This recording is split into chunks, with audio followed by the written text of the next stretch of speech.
नमस्कार मित्रों, मैं विकास शाक्य एक बार फिर से आप सबका स्वागत करता हूं अपने चैनल पर। तो आज से हम एक नई प्लेलिस्ट शुरू कर रहे हैं कठोपनिषद के लिए। हमारे इस चैनल पर एक और प्लेलिस्ट चल रही है जो त्रिपुरा रहस्य की है। बहुत जल्दी ही वो प्लेलिस्ट समाप्त होने वाली है त्रिपुरा रहस्य की। उसके अलावा एक बृहदारण्यक उपनिषद की प्लेलिस्ट चल रही है। वो चलती रहेगी इन पैरेलली, धीरे धीरे उसमें वीडियोज आते रहेंगे। बट कठोपनिषद ये this will be on priority. ठीक है, क्योंकि जो हमारी बृहदारण्यक उपनिषद है काफी बड़ा है। तो उसके चक्कर में मैं दूसरे जो उपनिषद हैं उनको नहीं पीछे छोड़ना चाह रहा, क्योंकि उनमें भी बड़ी अच्छी बातें बताई गई। बृहदारण्यक उपनिषद बहुत बड़ा है, बहुत अच्छा है। बट द थिंग इज कि उनके साथ साथ मैं पैरेलली एक उपनिषद और शुरू करना चाहता हूँ। और जैसे ही हमारा त्रिपुरा रहस्य समाप्त होगा, वैसे ही एक बहुत ही कठिन संकल्प, मनुस्मृति को समाप्त करने का, मनुस्मृति को पढ़ करके उसको एक्सप्लेन करने का, उसके बारे में बात करने का, वो जो संकल्प है वो भी मुझे पूरा करना है।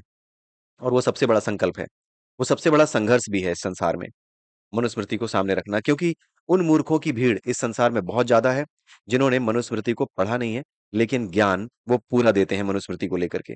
जिन्होंने मनुस्मृति खोल के भी नहीं देखी होगी, केवल और केवल एक राजनैतिक महत्वाकांक्षा के तहत, या फिर एक राजनैतिक दुराग्रह के तहत, या फिर अपने आप में जो एक आत्मसम्मोहन होता है, ज्ञान का जो एक आत्मसम्मोहन होता है, आत्ममोह जो होता है, उस आत्ममोह की वजह से वो दूसरों को बेवकूफ समझने लगे हैं, दूसरों को बहुत ही निकृष्ट समझने लगे हैं, उन्हें पाखंडी समझने लगे हैं, उन्हें भेदभाव करने वाला समझने लगे हैं। जबकि मनुस्मृति में ऐसी कोई बात मिलती ही नहीं है। जो कुछ भी मिलती थी स्मृति में, वो सारी चीजें मनुस्मृति के बाद दूसरी स्मृतियां आई और स्मृतियों में उन चीजों को समाप्त कर दिया गया। लेकिन ये बातें उन्हें नहीं समझाई जा सकती। तो ये मैं आपको कुछ एक डिस्क्रिप्शन दे रहा था उन चीजों का जो कि मैं आगे करने वाला हूं। लेकिन आज का जो मुख्य विषय है वो है कठोपनिषद। और कठोपनिषद में हम आज प्रथमा वल्ली यानी पहला, इसमें जो वल्ली है ये चैप्टर आप समझ सकते हैं। इसमें पहली वल्ली यानी पहले चैप्टर को हम पढ़ने जा रहे हैं। सबसे पहले कुछ बेसिक जानकारी देख लेते हैं कि कठोपनिषद है क्या। कठोपनिषद बेसिकली जितने भी उपनिषद है ना, वो सब के सब किसी न किसी वेद का हिस्सा हैं। ये सब वेदांत कहे जाते हैं। जितने भी उपनिषद हैं दे आर ऑल वेदांता। ठीक है, ये वेदांता फिलॉसफी है। इसमें जो कठोपनिषद है वो किस वेद का हिस्सा है? वो कृष्ण यजुर्वेद का हिस्सा है। जो हमारे चार वेद हैं उसमें से एक वेद है यजुर्वेद। उस यजुर्वेद के दो हिस्से हैं, कृष्ण यजुर्वेद और शुक्ल यजुर्वेद। शुक्ल और कृष्ण, दो यजुर्वेद हैं। इसके यजुर्वेद के दो भाग हैं। उसमें से जो कृष्ण यजुर्वेद है वही कठोपनिषद का हिस्सा है। कठोपनिषद जो है कृष्ण यजुर्वेद का ही हिस्सा है। ठीक है। और इस कठोपनिषद में यम और नचिकेता की आपस की बातचीत, यानी उन दोनों के आपस के संवाद के माध्यम से बहुत बड़े तथ्य को समझाया गया। यहाँ पर जो आपको दिखाई देगा ना, वो एक कहानी दिखाई देगी कि नचिकेता के पिताजी हैं, ठीक है, उन्होंने गुस्से में उसको मृत्यु को दान दे दिया। इस तरह की कहानी आपने सुनी होगी। ठीक है। लेकिन इसका मतलब आपको समझना पड़ेगा कि इस कहानी के माध्यम से कितने बड़े तथ्य को, जो कि एक साधक को, एक ऐसे व्यक्ति को जो साधना के मार्ग पर आगे बढ़ रहा है, जो बुद्धत्व के मार्ग पर आगे बढ़ रहा है, जो बोध प्राप्त करने के मार्ग पर आगे बढ़ रहा है, या फिर अपने आत्म तत्व को जानने के मार्ग पर आगे बढ़ रहा है, उसको किस तरह की परेशानियों का सामना करना पड़ता है, उसको ये कहानी बड़ी ही खूबसूरती से समझाती है। ठीक है। और किस प्रकार से उन कमियों को दूर किया जा सकता है, किस प्रकार से उन कमियों पर विजय प्राप्त की जा सकती है, वो सारी बातें इस कहानी के माध्यम से बड़े ही अच्छे तरीके से समझ में आती हैं। तो ये जो कहानी है, इस कहानी के साथ साथ इसका जो मेटाफरिक मीनिंग है वो मैं आपको बताता चलूंगा। ठीक है, वो सारी बातें हम करते चलेंगे कि क्या उसका मीनिंग है एक्चुअली, उसकी असली जो समझने लायक जो चीज है एक साधक के लिए। राइट, जो बुद्धत्व को प्राप्त करना चाहता है, जो बोध को प्राप्त करना चाहता है, जो अपने चरित्र को बहुत इस स्तर पर लेकर आना चाहता है जहां पर वो अपने आप का स्वयं का बोध कर सके। और अपना बोध करने के लिए आपको सदाचारी होना तो जरूरी है, सदाचारी होना पहली शर्त है। क्योंकि योग जिसको कहा जाता है उसकी पहली शर्त क्या है? यम नियम आसन। पहली चीज तो यम ही आती है। यम यानी कि क्या नहीं करना है, नियम यानी क्या करना है। ठीक है, यम नियम, ये सारी चीजें करने और ना करने के बीच में जो चीजें चलती हैं, वो सारी चीजें सदाचार के स्तर पर ही आती हैं। तो सदाचारी होना तो सबसे पहले जरूरी है। राइट। तो सदाचारी आप किस तरह से बने, किस प्रकार का सदाचार आपके भीतर होना चाहिए? एक होता है सदाचार दिखाने के लिए, दूसरा सदाचार उसके लिए होता है जो आपके अपने भले के लिए है। संसार को दिखाने के लिए जो सदाचार है उससे संसार का भला हो जाएगा। ठीक है, आप हो सकता है संसार में प्रतिष्ठित व्यक्ति हो जाएं, लेकिन आपके भीतर यदि सदाचार नहीं है, अगर आप अपने आप से झूठ बोलते हैं, इन दैट केस आपका नुकसान तो निश्चित रूप से तय है। इसी बात को बड़े ही रोचक ढंग से पेश करता है कठोपनिषद। तो इस वीडियो को देखिए और इस वीडियो को अपने दोस्तों के साथ साझा कीजिए। कठोपनिषद को एक नए नजरिए से समझने के लिए आप तैयार हो जाइए। तो इसको हम शुरू करने जा रहे हैं अब। तो कठोपनिषद में जो कहानी शुरुआत होती है, वो शुरुआत होती है एक ऋषि हैं जिनका नाम है वाजश्रवस। वाजश्रवस, आप इसका मतलब समझिएगा, वाजश्रवस क्या है? वाजश्रवस ने विश्वजीत यज्ञ शुरू किया। विश्वजीत यज्ञ। विश्वजीत का मतलब होता है सारे विश्व को जीत लेने वाला यज्ञ। और सारे विश्व को जीत लेने वाले यज्ञ का मतलब क्या है? विश्व को जीतने का अर्थ क्या है? जो भी विश्व को जीतने की इच्छा करता है वो किस लिए करता है? अपने आप को पूर्ण बनाने के लिए, अपने आप को संपूर्ण आनंदित करने के लिए, कि इसके आगे कुछ और नहीं रह जाएगा, मैंने विश्व में जो कुछ भी पाया जा सकता था वो सब कुछ पा लिया है। तो क्या ऐसा हो सकता है कि जो कुछ भी पा लिया था वो सब कुछ, जो कुछ भी पाया जा सकता है वो सब कुछ आप पा सकते हो? जो आपको खुश करने के लिए ज़रूरी है, जो आपको पूर्णता दिलाने के लिए ज़रूरी है, जो आपकी पूर्णता की परिभाषा को संतुष्ट करने के लिए ज़रूरी है, क्या आप इस जीवन में पा सकते हो? किसी भी जीवन में नहीं पा सकते। ठीक है? पहले आप कुछ और करते हो, यंग यंग होते हो, कुछ और इच्छाएँ होती हैं, उसके बाद बुढ़ापे में कुछ और होती हैं। इच्छाएँ कभी मरती ही नहीं हैं। और जब तक इच्छाएँ मरती नहीं हैं, तब तक क्या रहता है? अपूर्णता बनी रहती है। तो विश्वजीत यज्ञ जो होता है, ये कुछ और नहीं होता। ये एक प्रकार की साधना, आप इसकी तुलना ध्यान से सुनते जाइएगा, इसकी तुलना, इसका कंपैरिज़न आप एक प्रकार की साधना या मेडिटेशन से या ध्यान से कर सकते हैं, ध्यान धारणा और समाधि की स्थिति से कर सकते हैं। कि जहाँ पर आप समाधि की स्थिति में पहुँच जाते हैं, जहाँ पर आप अपने आप को बीज रूप में देख पाते हैं। वो बीज जो कि पूरे संसार का बीज है, वो बीज आपके भीतर ही है। ठीक है? उस बीज की एक जो झलक है, वो आपके भीतर ही मिल जाती है आपको। ठीक है? जैसे जो परमात्मा है, जैसे अग्नि है, अग्नि के द्वारा उत्पन्न होने वाली चिंगारी आग है, आग से उत्पन्न होने वाली चिंगारी भी आग ही है। उसी प्रकार से जो परमात्मा से उत्पन्न होने वाली जो आत्मा है, हम सबके भीतर जो उसका तत्व मौजूद है, वो उसी स्तर का है, परमात्मा के ही स्तर का है, उसी का अंश है। तो अंश के रूप में, गुण के रूप में, वो उसके जैसा ही है। ठीक है? तो जिस प्रकार से परमात्मा सभी सुखों का, सभी दुखों का, संसार में जितनी भी चीज़ें फैली हैं, उन सभी का बीज है, क्योंकि उसी से तो सब कुछ बना है। उसी गॉड पार्टिकल में जो बिग बैंग हुआ, उसी में जो विस्फोट हुआ, उसी से तो सब कुछ बना है। वह एक था, उसने अनेक होने का प्रण लिया, संकल्प लिया। यही तो कहा जाता है। हमारे शास्त्रों में यही कहा गया कि वो एक था, गॉड पार्टिकल बिल्कुल एक था। लेकिन उसने अनेक होने का प्रण लिया और वो अनेक रूपों में सामने आया। एक विस्फोट हुआ, वही बिग बैंग कहा जाता है। तो ये सारी चीज़ें हमारे यहाँ उसी तरीके से लिखी हैं, जिस तरीके से विज्ञान ने आज के समय में व्याख्या करने की कोशिश की है। ग्लॉसरी अलग है, लेकिन बात वही चीज़ कही गई है। तो विश्वजीत यज्ञ की बात हम कर रहे थे। विश्वजीत यज्ञ का मतलब होता है, सारी कामनाओं पर विजय प्राप्त कर लेना। और सारी कामनाओं पर विजय प्राप्त करने का मतलब क्या होता है? वो सारी कामनाएँ बीज रूप में कहाँ पर हैं, उस बीज को खोज लिया जाए। यानी उस आत्म तत्व को जान लिया जाए, उस बोध को जान लिया जाए, जिसको जानने के बाद कुछ भी पाने के लिए शेष नहीं रह जाता। तो वही विश्वजीत यज्ञ है, यानी समाधि की ओर, अपने वास्तविक स्वरूप की ओर जाने का जो कर्तव्य है, जो कर्म है, वही क्या कहा जाता है? विश्वजीत यज्ञ कहा जाता है। उसी से आप इसकी तुलना कर सकते हैं। ठीक है? तो वाजश्रवस नाम के एक ऋषि थे, वो विश्वजीत यज्ञ कर रहे थे। तो आप ऐसे समझ सकते हैं कि वाजश्रवस नाम का कोई व्यक्ति था, जो कि समाधि के अंतिम स्तर तक जाने का प्रयास कर रहा था। उस समाधि के आखिरी स्तर तक बिल्कुल परमात्मा में लीन होने के लिए, अपने आत्मबोध को प्राप्त होने के लिए प्रयास कर रहा था। ये वाजश्रवस कौन था? ये वाजश्रवस जो हैं, ये सन ऑफ वाजश्रवा थे। ठीक है? वाजश्रवस जो ऋषि थे, ये सन ऑफ वाजश्रवा थे। वाजश्रवा का मतलब क्या होता है? वाज का मतलब होता है अन्न, और श्रवा का मतलब होता है कि अन्न को दान करने से जो यश की प्राप्ति होती है, उसे वाजश्रवा कहते हैं। ठीक है? तो इन्हीं के पुत्र थे वाजश्रवस। ठीक है? तो अन्नदान का मतलब क्या है? अन्नदान का मतलब ये है, देखिए, अन्न क्या है? अन्न से ही हम पोषण पाते हैं।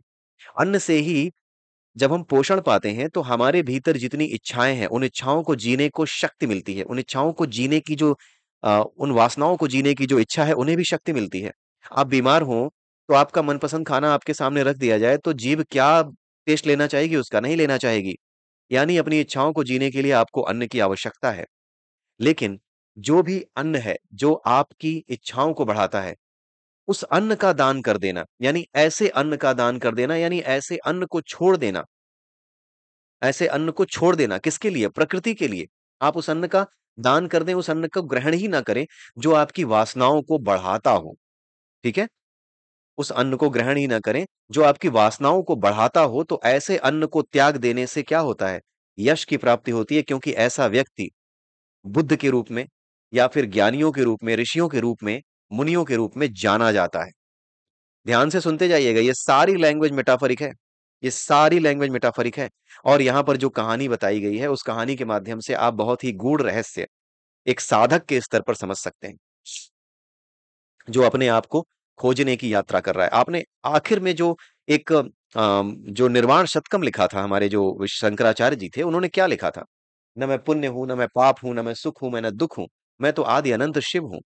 कुछ भी ऐसा नहीं है जो कि दिखाई देता है, संसार में अनुभव किया जाता है, उनमें से कुछ भी मैं नहीं हूं। तो अंत में जो उन्होंने सामने रखा निर्वाण शतकम के रूप में, वो क्या है? वो स्वयं का बोध ही तो है। तो जो कुछ भी इन सभी उपनिषदों का उद्देश्य है, वो उनके उस उद्देश्य के साथ अलाइंड ही तो होगा, और कहीं तो जा नहीं रहा होगा। वो सब कुछ अलाइंड होगा। तो ये जो कहानी है, यम नचिकेता संवाद और उनके पिताश्री के बारे में जो बातें कही गई हैं, एक कहानी के माध्यम से इस बहुत बड़े कॉन्सेप्ट को समझाया गया है। अन्नदान से यश की प्राप्ति होती है। कौन सा अन्न? जो हम खाते हैं और हमारी इच्छाओं की पूर्ति के लिए हमें आवश्यक ताकत मिलती है। और अच्छी और कमाल की चीज ये होती है कि जब तक शरीर में खाने की ताकत रहती है, जब तक हम अच्छी अच्छी चीजें खा सकते हैं, तब तक क्या रहता है? तब तक तो ये रहता है कि भाई, जब तक बूढ़े नहीं हो रहे हैं, तब तक जो मन करता है करो, जो इच्छाएं हैं वो जियो। ठीक है? कहीं कभी कुछ अच्छा खाओ, कभी सुंदर स्त्रियों के पास जाओ या सुंदर पुरुष के पास जाओ, अवैध संबंध बनाओ। इस तरह की चीजें भी बहुत से लोग करते हैं।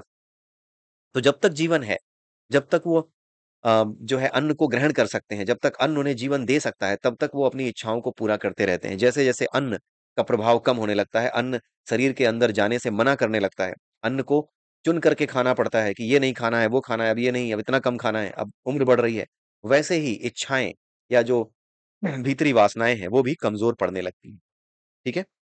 लेकिन उम्र का इंतजार किए बिना कि उस उम्र में सब कुछ अपने आप होने लगेगा, भाई आपका शरीर कमजोर पड़ेगा, वासनाएं कमजोर नहीं पड़ेंगी।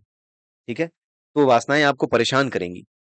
इसलिए बेहतर है कि अन्नदान, यानी उस अन्न का दान किया जाए, यानी उस अन्न को छोड़ दिया जाए जो वासनाओं को मजबूती देता हो। आपका अन्न आपके शरीर को मजबूती तो देता ही है, साथ ही उस अन्न के माध्यम से आपकी वासनाओं को, आपके विचारों को भी मजबूती मिलती है।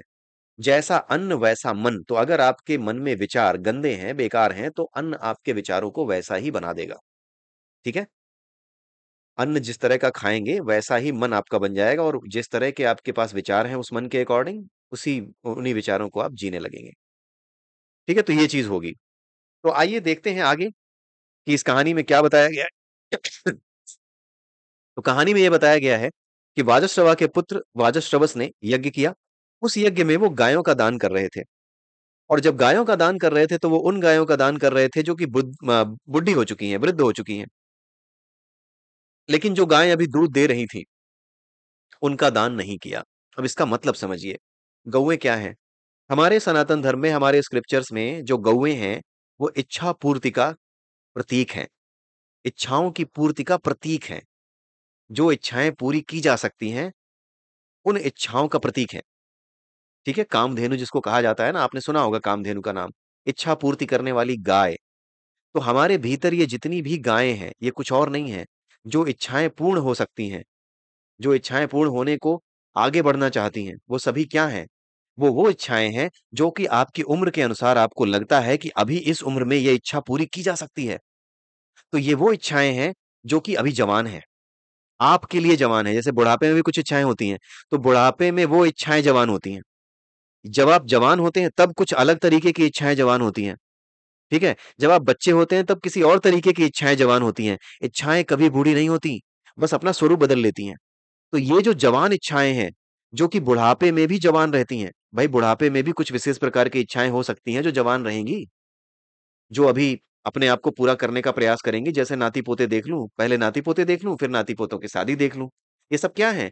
ये वो इच्छाएँ हैं जो अभी बुढ़ापे में जवान हो गई हैं। ये बुढ़ापे में जवान होने वाली इच्छाएँ, ठीक है? तो हो ये रहा था कि जो गौओं का दान कर रहे थे वाजश्रवस, वो वृद्ध हो चुकी गौओं का दान कर रहे थे। कहने का मतलब ये है कि जो व्यक्ति साधना के मार्ग पर आगे बढ़ रहा है, अगर वो आगे बढ़ते समय, वो अगर अपनी इच्छाओं का त्याग करना भी चाहता है, तो एक स्टेज उसकी लाइफ में ऐसी भी आती है कि वो उन इच्छाओं का, उन वासनाओं का त्याग करने लगता है जिन वासनाओं को पूरा करना उसके वश का नहीं है। तो उनको भूलने लगता है कि चलो अब ये जाने लायक चीजें हैं, अब इनमें ध्यान नहीं लगाना चाहिए। तो वो उन इच्छाओं को त्यागने लगता है। लेकिन उन इच्छाओं को, जो कि जवान है, उम्र के अनुसार, अपनी अवस्था के अनुसार, वाजह श्रवस क्या थे? बुढ़े हो चुके थे। इनका एक बेटा था। तो जब वो बुढ़े हो चुके थे तो उस उम्र के अनुसार जो इच्छाएं जवान थीं, उन इच्छाओं का वो त्याग नहीं कर रहे थे। यानी उन गायों का त्याग नहीं कर रहे थे जो अभी दूध दे रही थीं, और उन गायों का ध्यान दान कर रहे थे जो कि दूध नहीं दे रही थी। अब नचिकेता ने क्या किया? नचिकेता एक प्रकार की ना अग्नि है। बड़े ध्यान से सुनिएगा, बहुत ही मजेदार जो है ना, ये मेटाफोरिक एक एक्सप्लेनेशन है। जो नचिकेता है, आगे आप पढ़ेंगे इसमें, नचिकेता ना एक प्रकार की अग्नि है। और आपको पता है कि हमारे शरीर में सब कुछ अग्नि से ही चलता है, और अग्नि का स्रोत क्या है? सूर्य। हमारे भीतर जो प्राण चल रहे हैं वो अग्नि के द्वारा ही चल रहे हैं। ठीक है? तो उसी में हमारे भीतर जो अग्नि होती है ना, वो अग्नि केवल एक नहीं होती है, कई तरह की अग्नि होती है। एक अग्नि जिसको हाइड्रोक्लोरिक एसिड कहता है साइंस, उसको जठराग्नि कहा जाता है हमारे शास्त्रों की भाषा में। अगर आप कभी अम, पढ़ते हैं, हमारे यहाँ जो शास्त्र लिखे गए हैं, जो इस पे स्वास्थ्य के लिए लिखे गए हैं, स्वास्थ्य विज्ञान पर लिखे गए हैं, अगर आप उसको पढ़ेंगे तो आप वहां पर जाकर के देख पाएंगे कि वहां पर जठराग्नि कहा गया है इसको। जठर अग्नि यानी पेट की अग्नि जो अन्न को पचाती है। और साइंस उसे क्या कहता है? HCl, hydrochloric acid. ठीक है?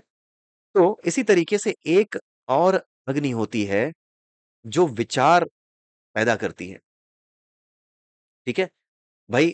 अग्नि के माध्यम से ही हम चलते हैं। हमारे भीतर जब तक अग्नि नहीं होगी, अग्नि जो है प्राणों को गति देती है। बिना अग्नि के कुछ नहीं है।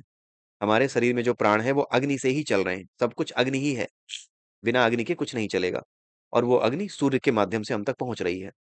तो एक विशेष प्रकार की सोच, या एक विशेष प्रकार की अच्छी सोच जो भीतर से आती है, ध्यान से सुनिएगा, एक ऐसी सोच जो कि भीतर से आती है, यानी एक साधक है। वो साधक ये कर रहा है कि अपनी उम्र में एक उम्र में उसने साधना शुरू की, एक खास उम्र में उसने साधना शुरू की है, विश्वजीत यज्ञ शुरू किया है एक खास उम्र में। अब उस उम्र में उसने क्या किया? उस उम्र में उसने ये देखा कि मैं उन इच्छाओं को तो त्याग दूं जो कि मैं पूरी नहीं कर सकता अपनी उम्र के हिसाब से, लेकिन वो इच्छाएं जो कि अभी मैं पूरी कर सकता हूं, उनको मुझसे मुझसे त्यागा नहीं जा रहा है, ना मैं त्यागूंगा।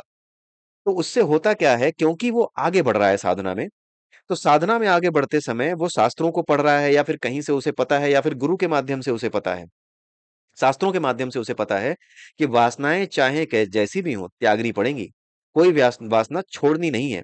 सारी वासनाओं का त्याग करना है, यानी अच्छी गायों का भी दान देना है, बुरी गायों का भी दान, मतलब जो गायें बुरी बुरी कह रहा हूं, जो गायें वृद्ध हो चुकी हैं उनका भी दान देना है, और जो गायें अभी जवान हैं उनका भी दान देना है। यानी सभी प्रकार की इच्छाओं की हमें आहुति देनी है, वो सभी इच्छाएं हमें त्यागनी है।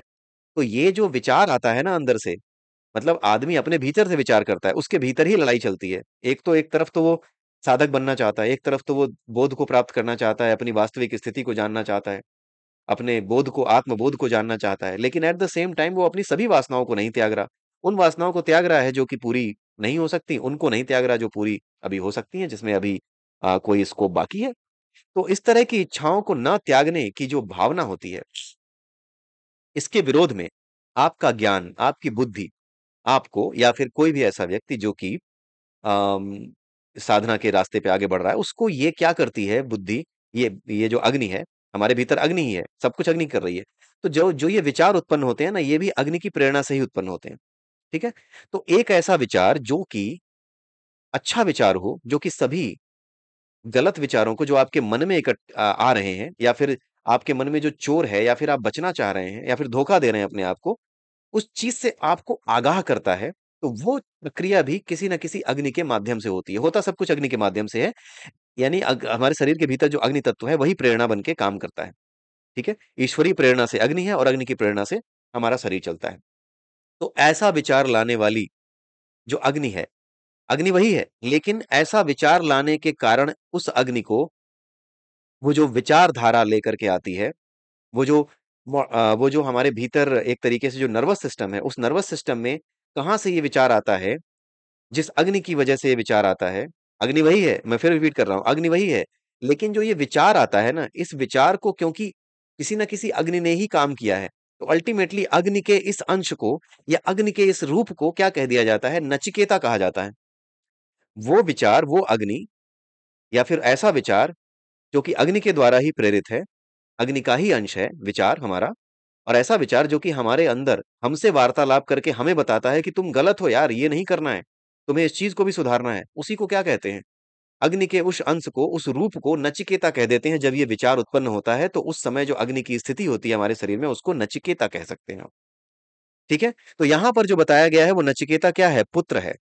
यहां पर कहानी में जो बताया गया है वो नचिकेता वाजश्रवस का पुत्र है। ठीक है? नचिकेता द्वारा पिता से प्रश्न किया गया। वही जो मैं कह रहा हूं कि अंदर से, वही जो हम लोग अभी सुन रहे हैं कि हमारे अंदर से ये बात आती है, ये आवाज आती है कि यार केवल यही इच्छाएं क्यों? उन इच्छाओं को भी छोड़ो ना, जो कि आज के समय में तुम्हें जवान दिख रही हैं, जो तुम पूरा करने की इच्छा से बैठे हुए हो, इनको भी छोड़ो। जो इच्छाएं पूरी नहीं कर सकते उनका त्याग करके तुमने क्या त्याग किया? तुमने कुछ त्याग नहीं किया। तो इनका भी त्याग करो। जिन इच्छाओं की पूर्ति करने की ताकत तुम में अभी है या फिर संभावना अभी है, इनको भी त्याग दो। इच्छाओं को पूरी तरह से त्याग दो।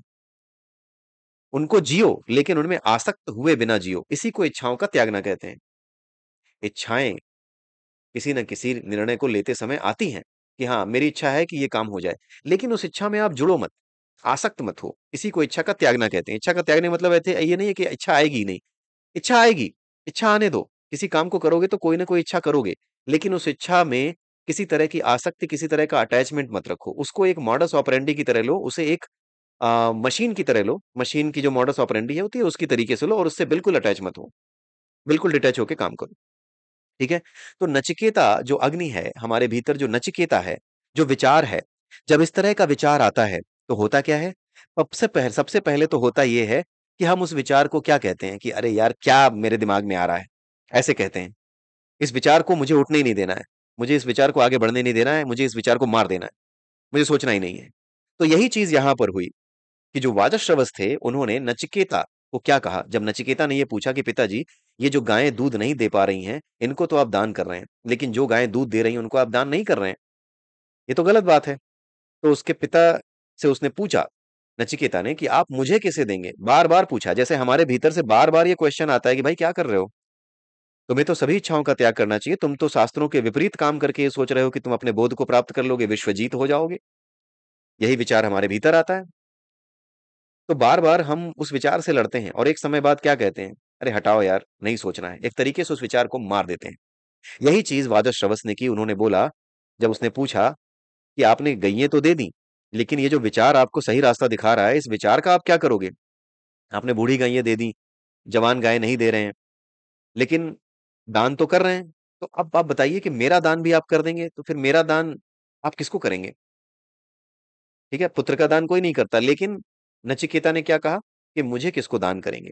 ये बात नचिकेता ने कह दी कि मुझे किसको दान करोगे? यानी दान की सामग्री वो खुद को बना करके बैठ गया। ठीक है? जैसे हमारे भीतर जो इच्छाएँ होती हैं, उन इच्छाओं को जब हम त्यागना नहीं चाहते, तो हमारे भीतर जो विचार आता है कि भाई, इस विचार को त्यागोगे तो कहाँ ले जाओगे? जो विचार मेरे भीतर आ रहा है कि भाई तुम गलत कर रहे हो, इस विचार को अगर त्यागना चाहोगे, इस विचार का भी दान करना चाहोगे तो कहाँ दान दोगे? तो इसको दान किसको दोगे? मृत्यु को। यानी मैं सोचूंगा ही नहीं इस विचार के बारे में। यही चीज वाजश्रवस ने की। उन्होंने बोला कि मैं तुझे मृत्यु को दान दूंगा। जब नचिकेता ने पूछा कि आप मुझे किसे दान में देंगे? ठीक है? आई होप आपको समझ में आ रहा होगा। अगले वीडियो में फिर मिलेंगे कठोपनिषद के अगले भाग के साथ। इंटरेस्टिंग लगेगा आपको। ये सारी चीजें हम समझेंगे, पढ़ेंगे, और इस कहानी के माध्यम से आप जो साधक हैं, जो योग की स्थिति में आगे बढ़ रहे हैं, जो अपने वास्तविक स्वरूप की खोज में हैं, उनके लिए ये यम नचिकेता संवाद कितना इंपॉर्टेंट है, इस बात को आप समझिए और बने रहिए मेरे साथ। अगले वीडियो में फिर मिलेंगे। तब तक के लिए नमस्कार।